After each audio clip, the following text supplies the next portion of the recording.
శ్రీ గురుభ్యో నమః. శ్రీమాత్రే నమః. ఈ వారం రాశి ఫలితాలు తెలియజెప్పుకుందాము. ముందుగా గ్రహస్థితులు. మేషంలో కుజుడు, వృషభంలో గురువు, మిథునంలో బుధ రవి శుక్రులు, కన్యలో కేతువు, ధనస్సులో చంద్రుడు, కుంభంలో శనిగారు, రాహు వచ్చేసి మీన రాశిలో. గ్రహస్థితులు ఈ విధంగా ఉండగా వారాంతంలోకి వెళ్ళేటప్పటికీ చంద్రుని యొక్క స్థితి ధనస్సు రాశి నుంచి మీనరాశిలోకి వచ్చి ఉన్నది. అలాగే బుధుని యొక్క స్థితి కర్కాటక రాశిలోకి వచ్చి ఉన్నది. ఈ రెండు గ్రహాలు మాత్రమే మారి ఉన్నాయి. అయితే గ్రహ సమ్మేళనాల యొక్క ఫలితాలను చూస్తే బుధ శుక్ర రవిలు ముగ్గురు ఒకే రాశిలో ఉన్నారు. బుధుడు తన స్వస్థానమైన మిథున రాశిలో ఉండగా, శుక్రాచార్యుల వారికి కూడా అది మిత్రక్షేత్రం అవుతూ ఉండగా, రవి గారికి అది సమక్షేత్రం అవుతూ ఉన్నది. అయితే ఇక్కడ బుధ ఆదిత్య యోగం ఏర్పడుతోంది. చాలా మంచి కలయిక ఇది అని చెప్పచ్చు. అయితే మూఢమి జరుగుతూ ఉంటుంది రవి శుక్రుల సంయోగం కారణంగా. అలాగే వారాంతంలో చంద్రుడు రాహుగ్రహంతో కలిసి ఉన్నారు. కొంచెం మానసికమైన అశాంతి కలగడానికి అవకాశం ఉంది. అది ఏ ఏ రాసుల వారికి అనేది తెలియజెప్పుకుందాము.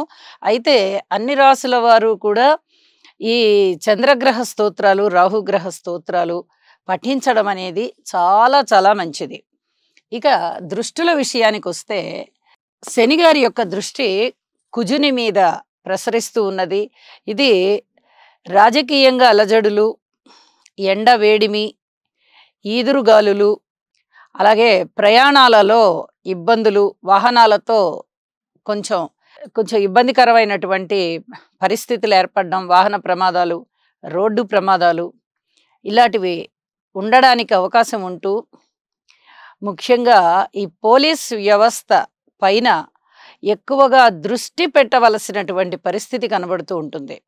పోలీస్ వ్యవస్థ కొంచెం ఇదేమన్నా అతలాకుతలం అవుతోందా, ఏమన్నా ఇబ్బందులు కనబడుతున్నాయా, శాంతి భద్రతలకి లోపం కనిపిస్తోందా అనే పరిస్థితులు చాలా స్పష్టంగా కనబడుతూ ఉంటాయి. అంటే అల్లర్లు, అలజళ్ళు ఇలాంటివి ఉండడానికి అవకాశం ఉంది. అలాగే గురువుగారి యొక్క దృష్టి కేతువు గారి మీద ప్రసరిస్తూ చక్కటి ఆధ్యాత్మిక చింతనని పెంచుతూ ఉంటుంది. అలాగే దైవ బలాన్ని ఇస్తూ ధనం యొక్క పెరుగుదల కూడా ఉండే అవకాశం ఉంది. ఇది ఏ ఏ రాసుల వారికి అనేది మనము అన్ని రాసుల గురించి చెప్పుకునేటప్పుడు రాసుల్లో చెప్పుకుందాము.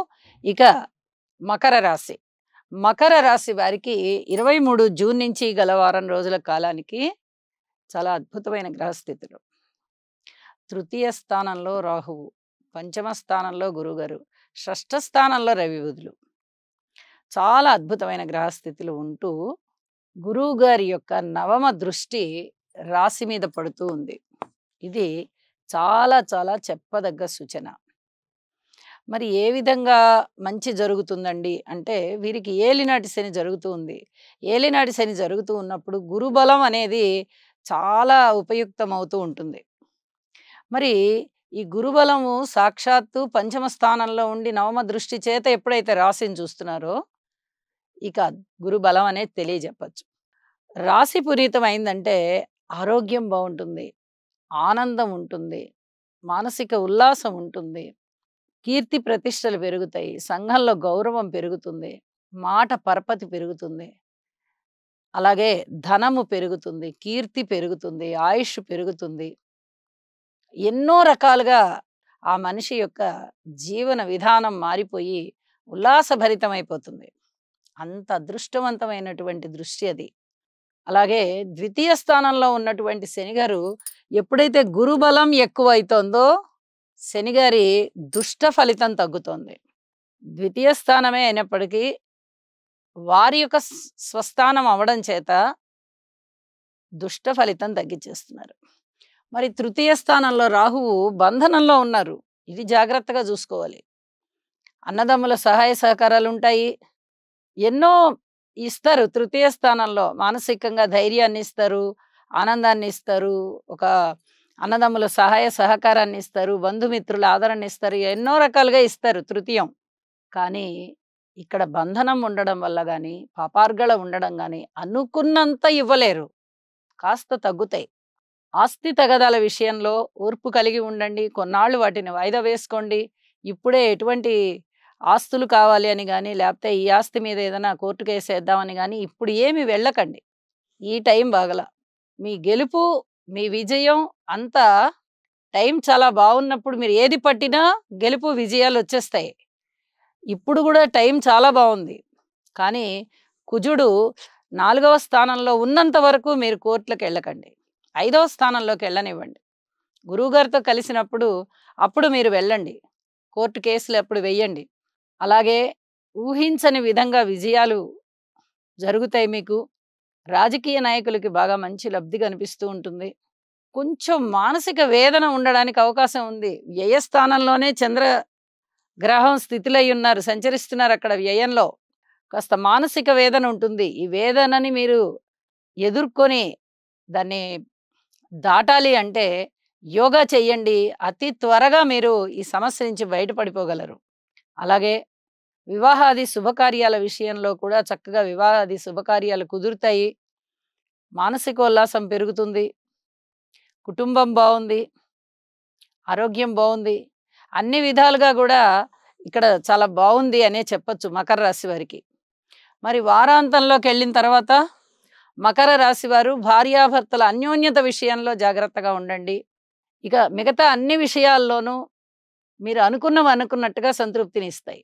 అయితే యోగా చేయడం మటుకు మానొద్దు అని చెప్పి మరీ తెలియజేస్తున్నాను. విద్యార్థులు మీ కృషిని కొంచెం పెంచండి అని కూడా సూచన చేస్తూ ఉన్నాను. కార్మికులు, కర్షకులు, నేత పనివారు, చేతి వృత్తుల వారు ఇత్యాది వారందరికీ కూడా కాయ కష్టం తప్పట్లేదు. అయితే ఊహించని విధంగా మీకు కొంత పారితోషికాలొస్తాయి. ఈ అదనపు ఆదాయానికి మీరు చాలా ఆనందంగా ఉంటారు అని చెప్పి తెలియజేస్తూ, తప్పనిసరిగా దుర్గా అమ్మవారిని స్తుతించండి, పూజించండి, ప్రార్థించండి, నామస్మరణ చేయండి. నమస్కారం.